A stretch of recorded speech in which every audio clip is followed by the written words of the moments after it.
Good morning, girls and boys. Here's Miss Belter with another Storytime edition for you for your YouTube channel. I hope everybody is having some fun at home. It's a beautiful day, so I'm in my backyard today, and my husband is videotaping it. Hi, Ken. Hi. So just before I start to read the book, boys and girls, there's my dog. There's Vixen in the backyard. She's having a rest, and there's Mindy over there in the trees. And she's having a rest too because they had a nice long walk this morning. I hope you had a chance to take a walk today as well because it's beautiful weather, but remember to do your social distancing. Today I'm going to read to you from The Secret Life of Squirrels because I have so many squirrels in my backyard today. And this book was written by Nancy Rose. Most squirrels spend their days gathering nuts and climbing trees. Not Mr. Peanut.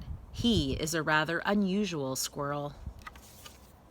Mr. Peanuts enjoys activities such as cooking on his tiny grill. His tiny hot dogs are delicious. Mr. Peanuts plays the piano beautifully. His favorite piece is Moonlight Sonata. Most squirrels would find that piece quite difficult to play. But then again, most squirrels don't play the piano. Mr. Peanuts likes to read. His favorite books are A Tale of Two Cities and Good Night, Nuts. He especially likes to read out loud. You may have heard him chattering in your backyard. Mr. Peanuts has a busy and mostly happy life, but once in a while, he feels lonely. Being a clever squirrel, Mr. Peanuts has an idea. He sits down and writes a letter using his very best penmanship. Dear Cousin Squirrel, please come for a visit. I promise you will have an excellent time. Sincerely, Mr. Peanuts. He mails the letter the very next day. Then he waits, and he waits, and waits some more. He checks his mailbox every day, hoping for a reply.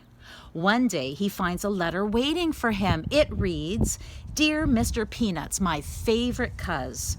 Thanks for the letter. It's been too long. Can't wait to see what you're up to these days. I'll be there soon. Cheers, Cousin Squirrel. Mr. Peanut smiles as he reads the tiny letter over and over.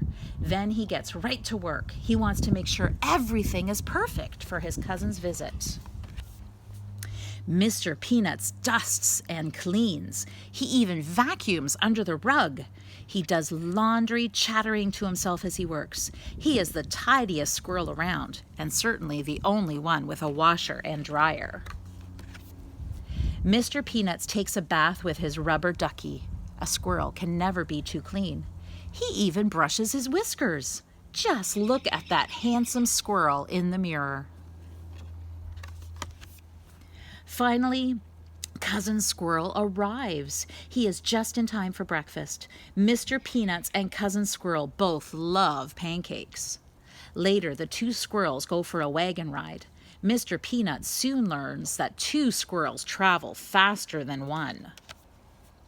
They build a campfire and scare each other with ghost stories, including the old haunted tree and the one-eyed owl. You can't tell yourself a ghost story, thinks Mr. Peanuts. You need a friend. They go out for ice cream. Mr. Peanuts has his usual scoop of peanut brittle. Cousin Squirrel tries the flavor of the month, buttery salted pecan. That night, Cousin Squirrel gets in his cozy bed. What fun he has had. Sweet dreams, Cousin Squirrel. On the last day of his visit, Cousin Squirrel and Mr. Peanut celebrate with a delicious nut cake. Having a friend makes everything twice as fun. The end. And boys and girls, if you want to learn more about Mr. Peanuts, you can look at thesecretlifeofsquirrels.com, and that's Nancy Rose's website where she shows you the secret life of squirrels. And I hope you enjoyed the story about friends. I know it's hard to see our friends right now because we're social distancing. So here's an activity that you can do with somebody at home.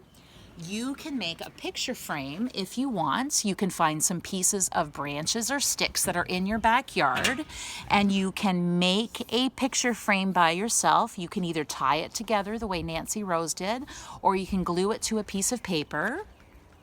And on that piece of paper, you can draw a picture of yourself with your best friend that I know you must be missing a lot, or all of your friends. And if you want, you can send those pictures to Mr. West and Ms. Karaziakos and Miss Tankard and to me, and I would love to see them. So till the next time we read you a story together, bye boys and girls, have a good day.